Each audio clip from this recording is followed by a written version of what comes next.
In just a few weeks, Donald Trump will begin his second term as U.S. president. During his campaign and after re-election, Trump has signaled sweeping reforms to the U.S. immigration system. Among his top goals are promises to conduct the largest mass deportation in U.S. history, militarize the border, and introduce more border surveillance.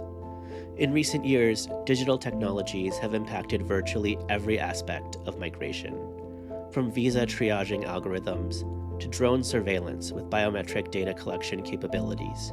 Companies and governments are increasingly developing and using these technologies to implement their migration policies. How are new forms of technology affecting people on the move? This is the Just Security Podcast. I'm your host, Paresh Shah. Joining the show to discuss border technologies and what we can expect from the new administration are Judith Cabrera and Petra Molnar. Judith is co-director of the Borderline Crisis Center, an organization which provides comprehensive networks of care to the migrant community in Tijuana, Mexico. Petra co-runs the Refugee Law Lab at York University and is a faculty associate at Harvard's Berkman Klein Center for Internet and Society. Before we get started, we should note that we're recording this episode on December 23rd, just for purposes of the facts and what's happening on the ground. Judith, welcome to the show. Petra, welcome back to the show. I want to start by asking both of you to provide us with a big picture overview of how technology, particularly AI and other new technologies, is being used to police borders, both in North America and around the world for people on the move. And Petra, you documented many examples of this in your book, The Walls Have Eyes: Surviving Migration in the Age of Artificial Intelligence. What did you observe? Well, first of all, thanks so much for having me back. It's great to be back on the podcast, especially with my colleague Judith, who's calling in from Tijuana, and she's going to tell you more about her work on the ground there. But yeah, as you said, I've been looking at how new technologies are introduced at the border and in spaces of migration for about 6 years. And what's been happening is there's now this trend where essentially every single point of a person's migration journey is impacted by some sort of technology, whether that's, social media scraping of your online profile before you even move, to biometric technology that's used in refugee camps, to facial recognition at the border, which I'm sure Judith will talk about, drones, robo-dogs, other types of surveillance technology that's used to police movement across state lines. And then also all sorts of technology that actually people interact with once they already arrive. That's things like visa triaging algorithms, voice printing, AI lie detectors. Really, like, some of this stuff sounds a bit sci-fi, like something you might come across on a TV show, but it's very real, and the human rights impacts on people on the move are also very real. So it's really troubling also to see, though, that a lot of governments now are turning to technology, and this is something that also is a big concern for the incoming Trump administration. Thanks so much for that overview. And Judith, what can you tell us from what you've been seeing in Tijuana? Okay, so first off, an apology for the noise. We're having a posada and the whole Christmas spirit thing. What you hear in the background are kids busting a piñata. So about this surveillance, well, I think there's not a lot of consciousness or awareness, that would be the word. There's not a lot of awareness for people on the ground about this, like, general surveillance. And should any of us be focally surveilled, I'm sure we wouldn't even think about it. And I see a great possibility of that happening, considering the way the United States does things to, secure their border, like they call it. And, we have been called whitewashed human traffickers. So I'm pretty sure, I don't have evidence, but I also don't have any doubts that we are, as human rights defenders of the migrant population, being surveilled. So it comes to a point where you say, okay, I just give up on privacy. And this shouldn't be. Like, we really shouldn't normalize being surveilled. And we shouldn't normalize giving our data away to whomever for whatever. But I feel in this case, technology advances way faster than the way society will understand this technology, or fully understand the extent of it. So when it comes to the borders, there is an international trend to this digitalization of the border that they call. And however scary these technologies might look like, it does sound like a very post-apocalyptic sci-fi landscape. But what actually happens, we see, is that a lot of people won't have access. I mean, it's not the best choice to have a digitalized border, but it also comes as a bigger obstacle for people to be able to access their human right to migrate or their human right for international protection. What will happen is a lot of these people won't have a smartphone or a computer with an internet connection good enough to support, say, CVP1, in the case of the United States border. If they do have it, a lot of them won't be digitally alphabetized, I don't know if that's how you would say it in English, enough to be able to manage this technology. Like, you will see a family depending on the 13-year-old boy, the teenager that's coming with them, to solve the whole technological thing, There is a grandmother and a mother who are in charge. This is the responsible adults, but they don't have access to this technology in terms that they can't understand it. If and when they can afford it. And then we have people who can't even read or write. So this becomes like even more of an obstacle for them. And it's more than you would think. Like, we take for granted that like everyone's gonna have a smartphone and be surveilled. Well, if you're lucky enough, you'll get to be, surveilled and have your human rights violated through technology. So it's like sounds like a lose-lose situation here for the migrant population. Oftentimes, a lot of the coverage is focused on how President-elect Donald Trump is likely to use and increase the use of technology to implement his immigration agenda. But a lot of the groundwork for this smart border and these smart border technologies has actually been laid by Democrats. And Petra, in your article for Just Security, you examine some of the literature and scholarly work on this topic that actually shows surveillance technology does not deter people who are on the move from making the journey and seeking safety, and it actually makes that process more deadly. So how is the technology impacting how people are moving across borders? Yeah, and thanks for asking that question, because I think there's so much focus now on what's going to be coming up under the Trump administration. And, rightly so, because I think there is going to be an exponential increase of a lot of the human rights concerns and issues that Judith was talking about on the ground. But as you say, so much of this predates this particular moment in time. It's actually the Democratic administrations that introduced smart border technologies and technologies of deterrence to try and prevent people from coming into the United States in this misguided attempt, really, because surveillance and technology doesn't actually stop people from coming. And I think you're making reference to a peer-reviewed study that was put out a few years ago by Jeffrey Boyce and Samuel Chambers and others that showed that there was an exponential increase of deaths in the U.S.-Mexico frontier corridor as a result of the introduction of technology such as drones and cameras and, again, this kind of surveillance dragnet. Because people who are desperate and people who are exercising their internationally protected right to asylum are not going to stop coming just because there is surveillance there. Instead, what they're going to do is take circuitous routes and more dangerous routes through the inhospitable terrain like the Sonora Desert, and that is leading to loss of life. I mean, in my work, I've been lucky enough to visit some of the sites where people have died making these dangerous crossings with some of the search and rescue groups that I've been working with, like Battalion Search and Rescue in Arizona. Um, and again, I think it's just this short-sighted way of governments using technology to try and prevent people from entering the United States, but it doesn't actually even work as intended. And along with that, in terms of what we can anticipate from the Trump administration, Trump has appointed former PayPal executive David Sachs as the first AI and crypto czar. And he also has recruited a number of tech executives, including Elon Musk and Vivek Ramaswamy, for informal advisory roles in his new administration.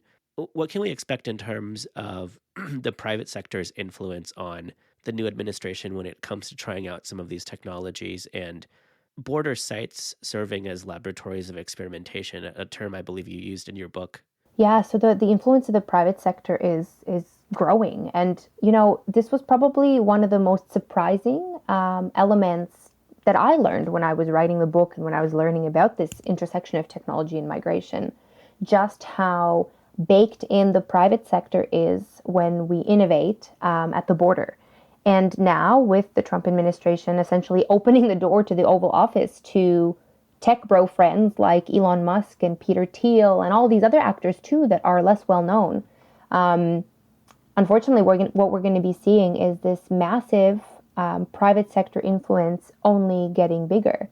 And not only is that a problem from a governance perspective, because companies and private sector actors are already poorly regulated when it comes to technology, but it's also normatively powerful, right? Because if states have the so-called problem of migration that they're trying to solve through technology, and private sector actors say, well, we have a solution for you, and that solution is a robodog or facial recognition or other types of technologies, they have so much power normatively to set the agenda on what we innovate on and why. And maybe that's when it starts kind of making sense, like why we're developing these tools, AI lie detectors, drones, robodogs, to, be tested out at the border and not use AI to identify racist border guards, for example, or to audit immigration decision makers. That's a clear choice, right? That adheres to how power operates in society as well. And unfortunately, when we have these cronies in the Oval Office, we're going to be seeing more and more of that. Because really what we're talking about is what journalist Todd Miller in Arizona has been calling the border industrial complex for many years. And this is now an industry that's worth like billions of dollars. So there's a lot of money to be made at the border. And unfortunately, we're going to see more and more of that. And you mentioned the lack of regulation. Europe has some regulation, including the first ever treaty on the governing of some of this AI technology and new technologies. What is the regulatory landscape look like, and where are the gaps? Yeah, it's not looking great. And right now is a space where there were some promising moves, for example, that some of us were looking forward to, like the European Union's AI Act. But unfortunately, even that falls short on some of the highest risk technologies, like border tech. And, not to give the European Union too much power, but this is what we sometimes call the Brussels effect, right? Brussels regulates and governs something, and then it creates this kind of cascading effect in other jurisdictions around the world. And so if Brussels and the European Union isn't really putting in really strong regulation and human rights-based frameworks on tech, then why would the United States or Canada or Australia regulate? There's not a lot of incentive to create laws and governance mechanisms around the world to put some guardrails around some of the highest risk technologies. But I think, this goes beyond migration, right? I mean, we can't even agree on putting a ban on autonomous weapons in war, like we're seeing, in the Gaza genocide, for example. I mean, we can't even agree on that. So how are we going to agree on regulating border technologies? Again, because it's seen as a solution to the quote unquote problem of migration. So it's this kind of perfect storm, right? We don't have a lot of law, we don't have a lot of governance mechanisms, and this unbridled turn to introducing more and more private sector actors in this space. I don't think we're going to be seeing a lot more regulation at all, actually, in the coming years. If anything, it's going to be just a free-for-all. I'm curious what both of you are seeing in terms of creative solutions to these types of problems. Like, where is there opportunities for innovation in a positive direction or in a way that's rights protecting? So I'll bring Judith here, but I just want to preface it by saying that, I think one creative way maybe is to try and find different ways of working together. And if I can plug the project that brings us together, that's the Migration Technology Monitor, where we incubate people on the ground who are working on projects at the intersection of technology and migration, because really there's so much expertise on the ground. Like literally, Judith is calling in from Tijuana right now, working on these issues. And I think that's really where a lot of the conversation has to be. I want to take it from this comment that you were making on how the surveillance technology does not deter people from migrating. It just makes the process more deadly. I'd like to add that nothing deters people from migrating. I mean, in some cases, you have to walk 11 countries and cross a jungle and get on a train, on top of it, not inside of it, to try and make it to the border.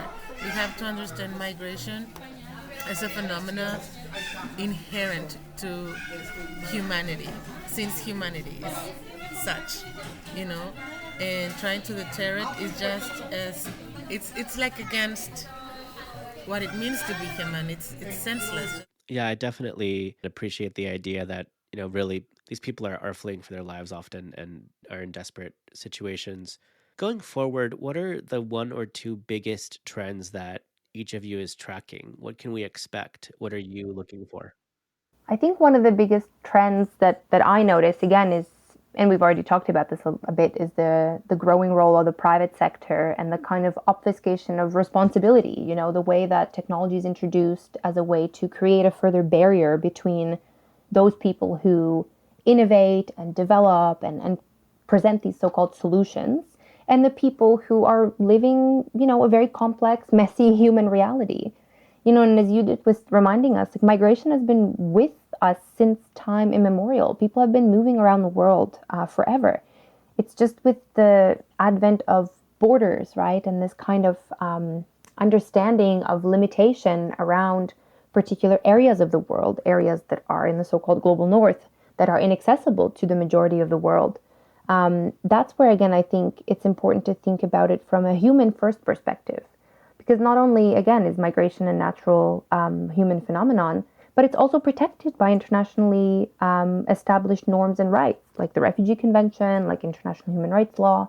And these are all rights that are available to you and me and everyone on the planet.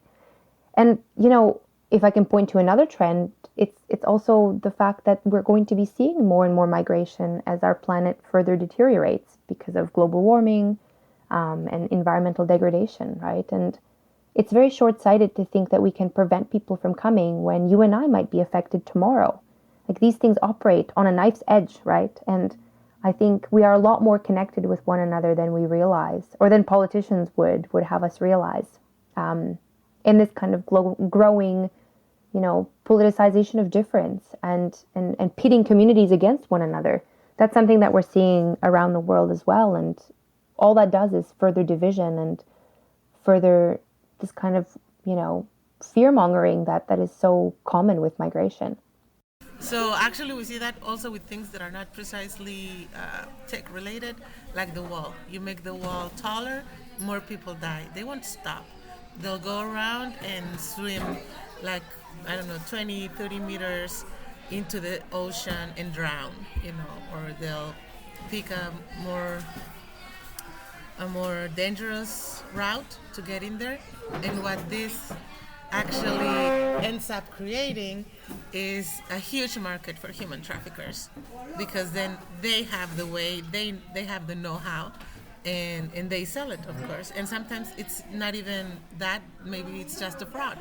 They'll tell you this part is surveilled by robo-dogs or whatever, but I can tell you how to get in there through the mountains. And they'll get the money and then leave people stranded. So what we see is that this causes a lot of confusion and misinformation. This is kind of where our project together with MTM works.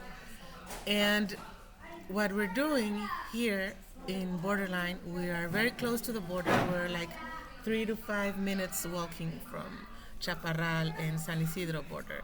So you'll find a lot of people around here who are who come to the border with information from 6-7 years ago, thinking that they can just state that they are afraid to go back to their place of origin because they fear for their lives, and that they should take them in, which is what the law says that it should work like. So they come to the border, they realize that's not going to happen. CBP throws them back, and they just wander around in a city that they don't know, totally disoriented, without any information. And we're building, we call it a border node, NODE. It's like an information kiosk where people can approach us and receive verified information to the best of our knowledge, and updated information, and help with CBP1, which we have for the people in our shelter, but there's a lot of people who are not in our shelter who also need help with the CBP1. And there's people who will take advantage of this and say, I'll charge you $1,500 to fill up your CBP1 thingy, and I can guarantee you'll get an appointment. And people will get this $1,500 somehow, sell everything they have, or ask people for money, get in debt. So as much as we would like to work against these borders being digitalized, we can barely afford, to make sure that more people have access to this technology and are able to make it through, so that they can start an asylum process in the United States. Is it ideal? No, but that's as far as we go. And we're also thinking a lot about our digital security. So we're working with other people that we also have in common with Petra and the Monitor, like R3D, they're helping us get our phones safe, our cloud information safe. We're short on time, but I wanted to see if there's anything that we haven't touched on yet that either of you would like to add. Maybe if I can just add, ultimately I think what, hearing from Judith and her colleagues at Borderline Crisis Center maybe reminds us is that ultimately, it's not really about technology, right? But it's about power and power differentials in terms of who's allowed to even be part of the conversation on what we innovate on and why, and why is it that we're always talking about, security and surveillance and keeping people away, rather than actually listening to expertise on the ground in terms of what's happening like today in Tijuana, right? That's maybe how we're trying to work differently at the Migration Technology Monitor by funding and working with colleagues on the move and people who are in border communities like you did, who are really doing the groundbreaking work that needs attention.